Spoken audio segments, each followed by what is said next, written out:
and 2 questions which you sent that have to be discussed. So one part that was left was, yes, the oscillation of the ball through earth. So when a ball is, if a tunnel is dropped, if a tunnel is made throughout the diameter of the earth, and if the ball is dropped, because when the ball will be here, the gravitational pull of the earth will be pulling it towards the center. When the ball will be dropped from this edge, the gravitational pull will be pulling it towards the center. Earth's gravity's function is to pull it towards the center.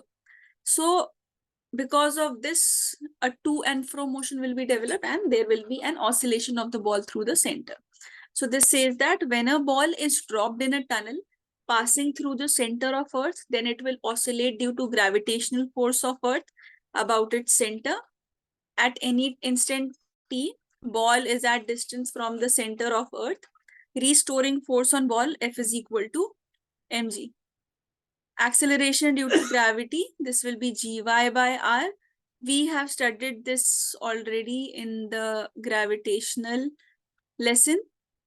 And force is equal to c, F is equal to mg. So force will be mg dash. So we can write the force as m, a minus will be there, mgy by r.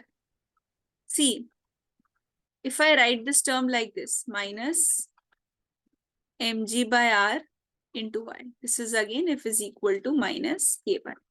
That is, this is proving it is in SHM with the constant mg by r. So if this is the constant mg by r, we'll have other values also. For time period, 2 pi by under root m by k.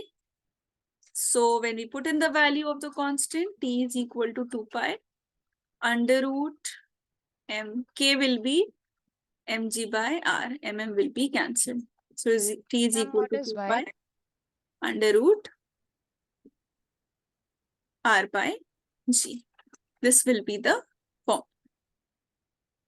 All right, so this was the last derivation which couldn't be completed in the last class. Just write down this as well. Ma'am, what is y in the equation? Y is the displacement from the center, this. Okay. Towards this end, it would become the amplitude. So it is at a certain separation. Y.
Ma'am, how is G dash equals Gy by R? Yes, Harsha. Ma'am, how did we get G dash equals Gy by R? This Get. derivation we have done in gravitation. It's just that I have written here this as y. Remember height we used to write h. Yes, ma'am. And after the derivation, after using binomials, Ma'am, so it's gravitation at depth or height here? this is the acceleration due to gravity's formula. We did this in gravitation. Just look up your notes. We did this. Ma'am, so this is at an height? This is the height, yes. Because this is the displacement that is occurring. One Ma'am, formula of height we had in that derivation, and those derivations you will check, you will find this gh by r, okay, ma'am. or gx by r, you can say. This is like you have the gravitational formula as gm by r. From there, this is taken. Okay, ma'am.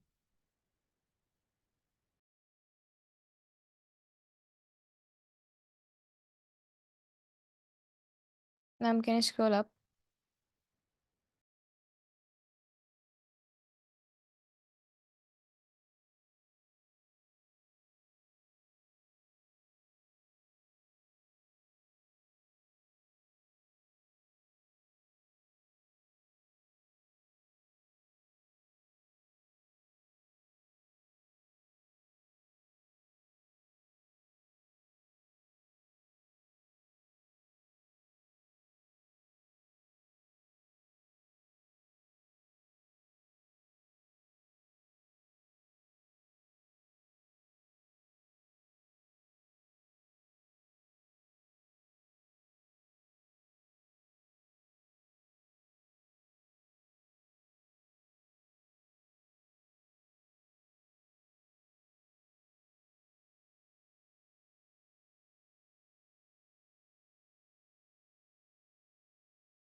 Now talking about forced oscillation, this is a small last topic that is left. Undamped oscillation means the oscillations whose amplitude remains constant with time. These are called as undamped oscillation. Means, see, if this is the maximum value, let's say this is the amplitude. So their amplitude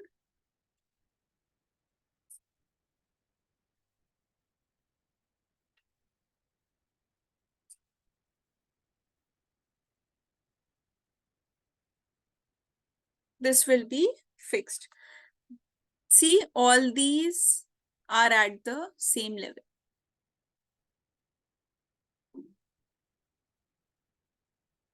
So undamped oscillations are mainly due to the dissipative forces which are present.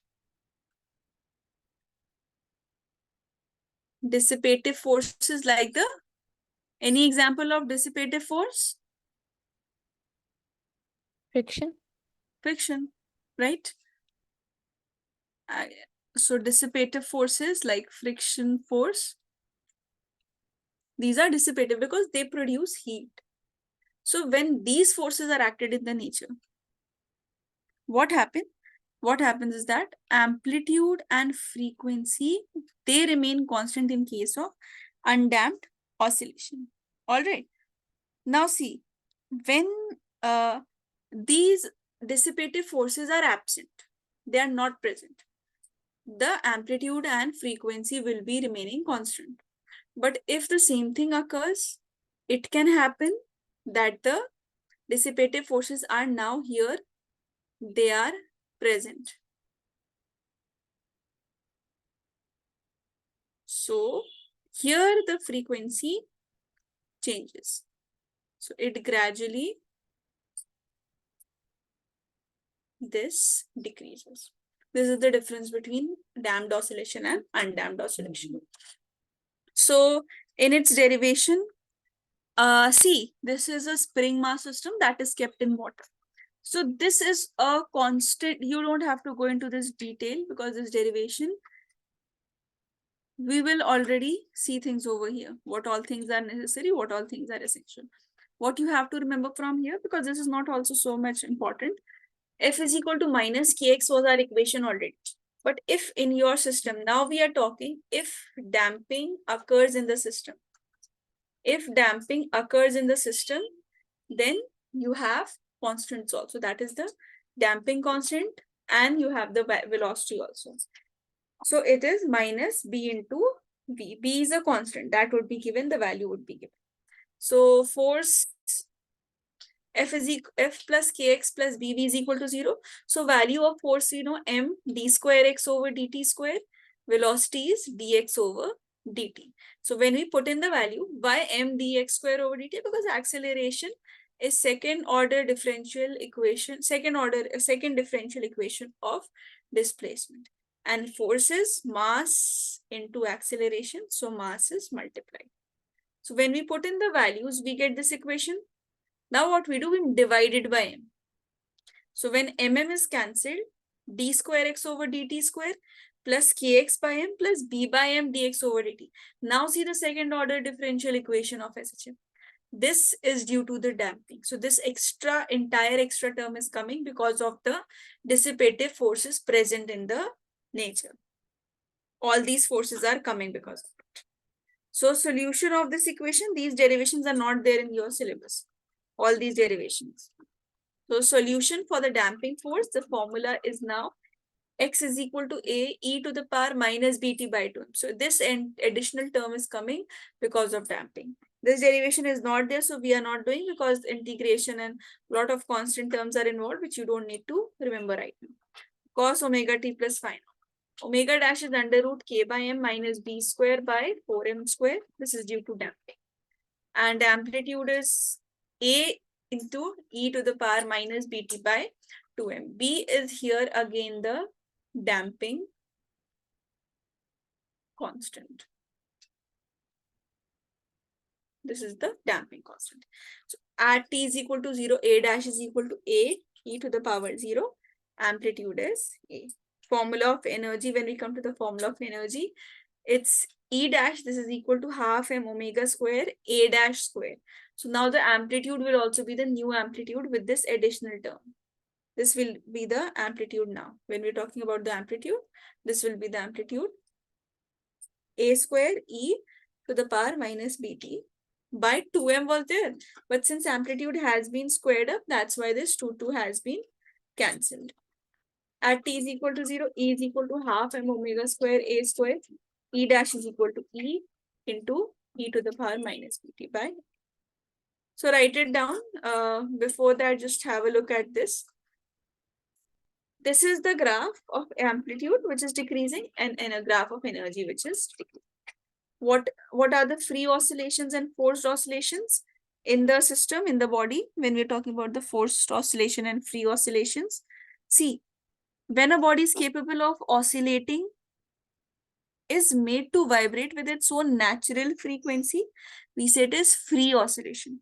And when a body is maintained in a state of oscillation by an external periodic force of frequency other than natural frequency is called forced oscillation. Means one body is oscillating.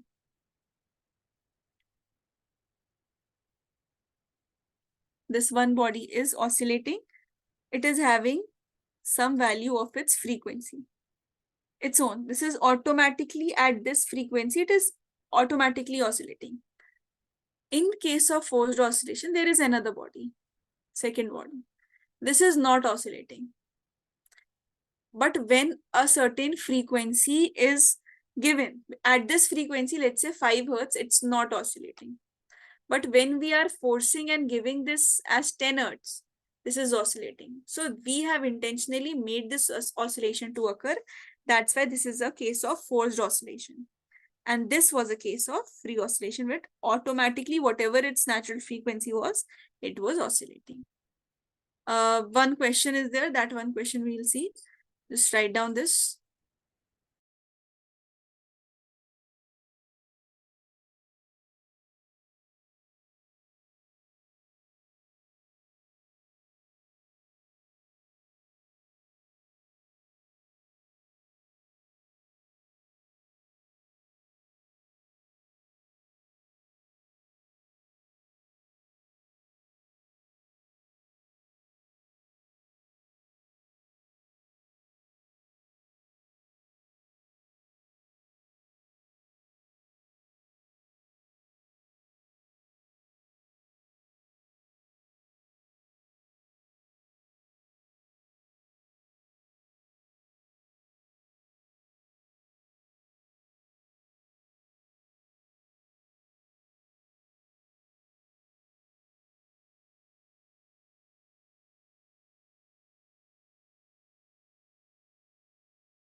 Can you read out the power of E in the equation?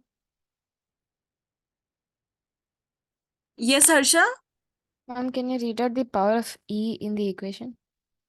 E is equal this power minus bt divided by 2m. Okay, ma'am.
Okay, this question says in a damped oscillation, mass is given as 200 grams.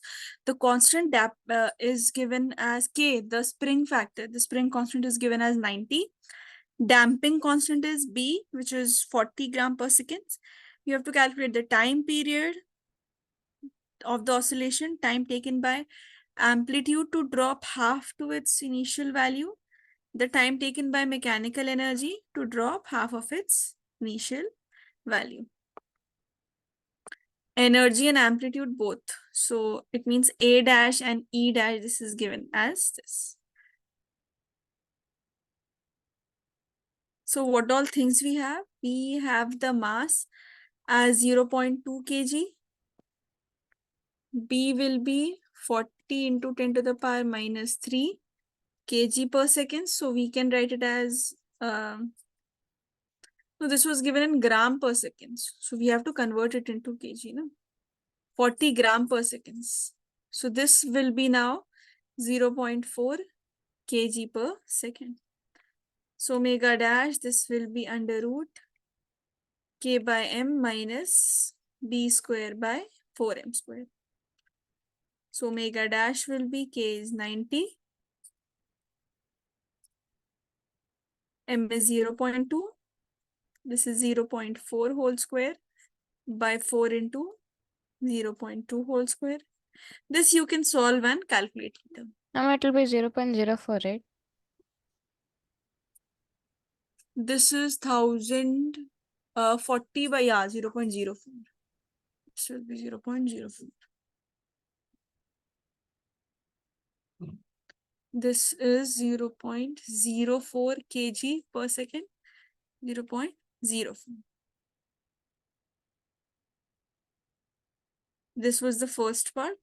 Second part, we have the amplitudes value, that is A dash is equal to e to the power bt by 2m. So A dash is given as half the value. So A by 2 we'll put, when we'll put this as A by 2, see, in this equation, if we substitute A by 2, this becomes A by 2 is equal to A e to the power minus bt by 2m. A will be cancelled. So this is an exponential form. It's difficult to solve such type of question. So in such methods, wherever you have some power and you have to solve this, so best is if you multiply it to log. That will give you the value of log x.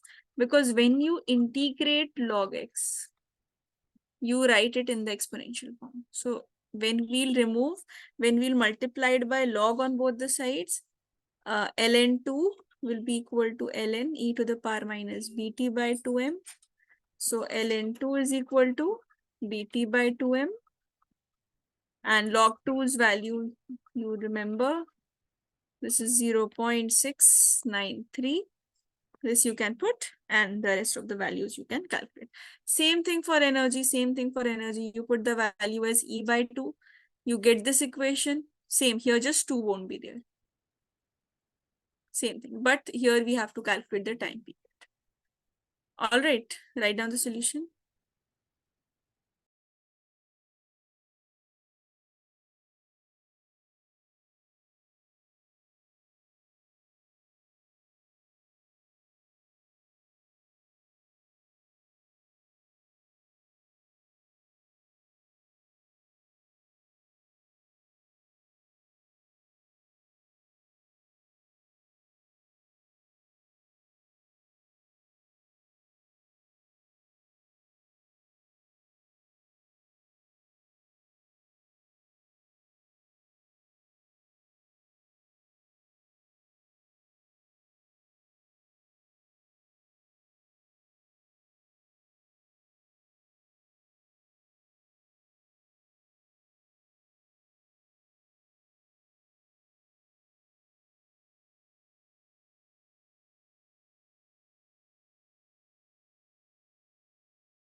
Harsha, if you're done, you sent me two questions. One or two questions you had sent.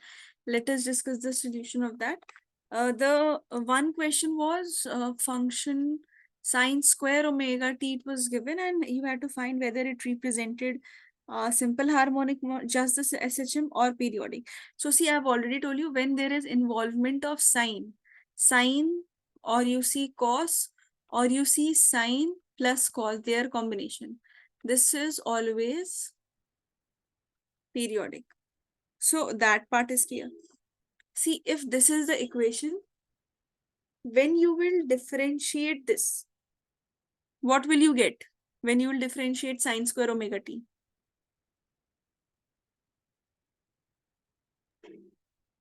If this is x is equal to sine square omega t, if you will differentiate sine square omega t, what will you get? 2 sine omega t cos omega t omega.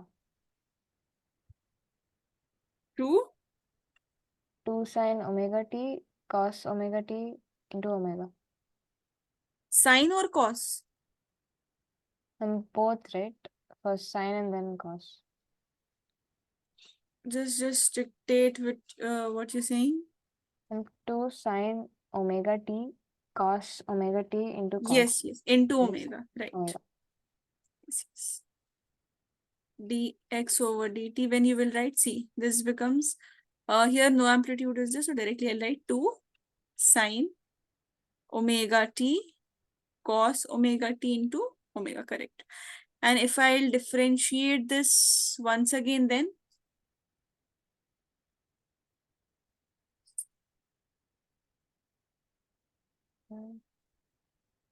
Now we can simplify it, right?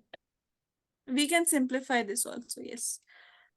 See, 2 omega, if we are writing it together, 2 omega sine omega t we have, cos omega t we have. Right, so this is already an identity we discussed also in one of the questions. So this will become, this is omega present. So omega sine 2 omega t, correct? Yes. Now if we differentiate again d square over dt, that gives a omega cos omega t, right? Into omega, 2 omega, because this time this is 2 omega, right? So this And will how do be we get amplitude? amplitude. Okay, this side amplitude is not there. Though amplitude is actually there in this question. It hasn't mentioned, but without the amplitude, your equation won't be present. So no need to write. If amplitude is not mentioned in the question, we won't be having amplitude. So what we'll have, if we don't have amplitude, so directly we have omega square. We have this 2 also with omega, and cos 2 omega t. So this is 2 omega, right? So when we are calculating the time period, 2 pi by omega it would be 2 omega. So 2 will be cancelled. Time period would be pi by omega. Is there a combination of options available with this? Yes, ma'am. The second. Let me see. Where is your question? Yeah, the second question. Yes. So Right? it's not So, simple harmonic. yes, It's not simple harmonic. this is not simple harmonic. This equation, is it the second order in the second order differential equation, is the x term coming back? Can you relate this or not? No, ma'am. You cannot. It means second order differential equation, which I was mentioning to you, this is not coming in this equation, right? See, what am I saying? Let's say somewhere we had this, we could replace this. So we could have said that d square x over dt is directly proportional to x. But we are not able to fit this. Understood? Yes, ma'am. One more question. You sent a particle executes SHM having time period t. Then the time period with which potential energy changes. See, for potential energy, just remember, whenever we are talking about the potential energy, this energy goes from the maximum value, that is towards the extreme end, back to the zero, the mean position. Then again, back to the maximum value, right? Yes, ma'am. So it is saying when will the, so if this entire duration is t, this is what it is saying. It is saying the time period with which potential energy changes. So when it is changing at the mean position, this is extreme, this is extreme. From extreme to mean to extreme is given as t. You tell me, Harsha, if it is, when is the potential energy changing in terms of time period? I'm at the midpoint. Exactly at the middle point. The time period will be t by 2. So is it the same for kinetic energy also? For kinetic energy, you cannot use this because kinetic energy is not depending on the height. But for kinetic energy, also in case of oscillations, the answer would be the same. You just have to check the maximum and minimum values. That's it. When is the value minimum at the extreme or mean position? So you'll just have to check when it is changing. So for kinetic energy, a different question would be constructed because maximum and minimum values will be different. But if it is the same case coming, then it would also be t by 2. So like how do we calculate for kinetic energy? Kinetic energy, I told you, no, kinetic energy also, if this is the case, we'll calculate it the same way. When is the kinetic energy changing if it is asking? But usually for kinetic energy, you have the involvement of omega, angular frequency. You have the involvement of linear frequency because these are more important factors on which kinetic energy depends, not just extreme and mean position, right? For potential energy, we see the references from the mean and extreme positions usually. So that's what I'm saying. But if it is the same case of energy, if nothing is mentioned or if something is mentioned to you, you will then write which all values are given. Suppose it's given in the question, minimum value of kinetic energy is here, maximum is here, minimum is here. This is hypothetical, I'm just writing. So when is the energy changing? Again, energy is changing here. It would be t by 2 only. Clear? Okay. Yes. All right, Arsha. So that completes oscillations also. Your exams are starting, no? On 18th. Yes, ma'am.